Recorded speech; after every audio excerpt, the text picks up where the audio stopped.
Hello friends, good afternoon. তোমরা সবাই কেমন আছো? আশা করি সবাই ভালোই আছো। অনেক দিন পর একটা ব্লগ নিয়ে আসলাম। এখন সময় হয়ে ওঠে না, ছোট বাচ্চা আছে তাই। চলো আমরা কামাখ্যা যাচ্ছি, তাই কামাখ্যা যাওয়ার কিছু স্মৃতি আমি তোমাদের সাথে শেয়ার করলাম। দেখো আমরা পৌঁছে গেছি এনজিপি স্টেশন। এখানে আমরা ট্রেনের জন্য অপেক্ষা করছি। আধা ঘন্টা লেট আছে, তাই ভাবলাম একটা ছোট্ট একটা ক্লিপ শ্যুট করি।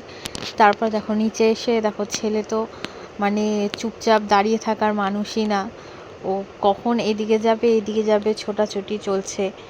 আর বারবার গিয়ে দিদির পিছনে গিয়ে গিয়ে দিদিকে মারে, ওর এটাই একটা কাজ এখন।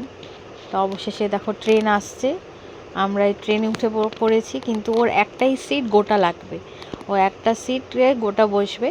যদিও আমরা একা যাচ্ছি না, আমার যা আর ভাসুর যাচ্ছে জলপাইগুড়ির থেকে।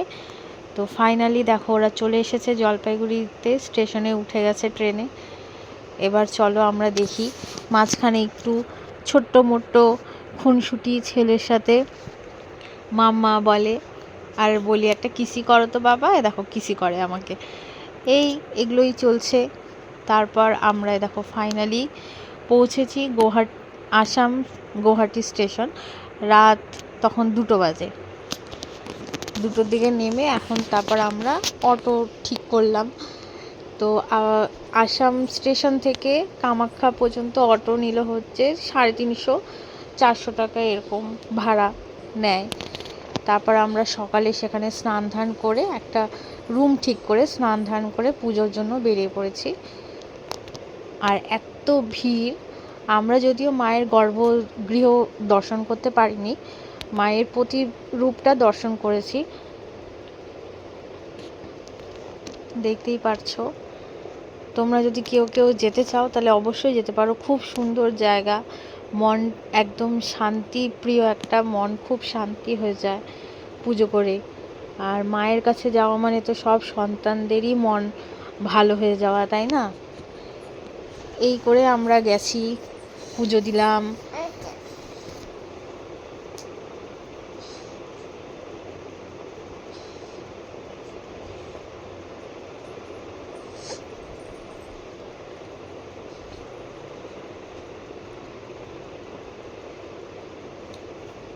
তো তোমাদের কেমন লাগলো ভিডিওটি অবশ্যই আমাকে জানিও। আর আমি এখন ভিডিও দিতে পারি না, কারণ হয়ে ওঠে না, এখন আমার সময় একদম হয়ে ওঠে না। ছেলে একটু বড় হোক, তারপর তাও চেষ্টা করি যতটুকু পারি দেব অবশ্যই। তো তোমাদের কেমন লাগলো ভিডিওটি আমাকে অবশ্যই জানিও।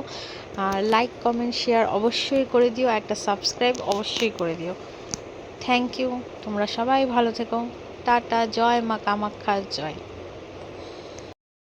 আর আমরা কোথায় কোথায় ঘুরেছি নেক্সট ভিডিওতে অবশ্যই আমি জানাবো তোমাদেরকে। টাটা।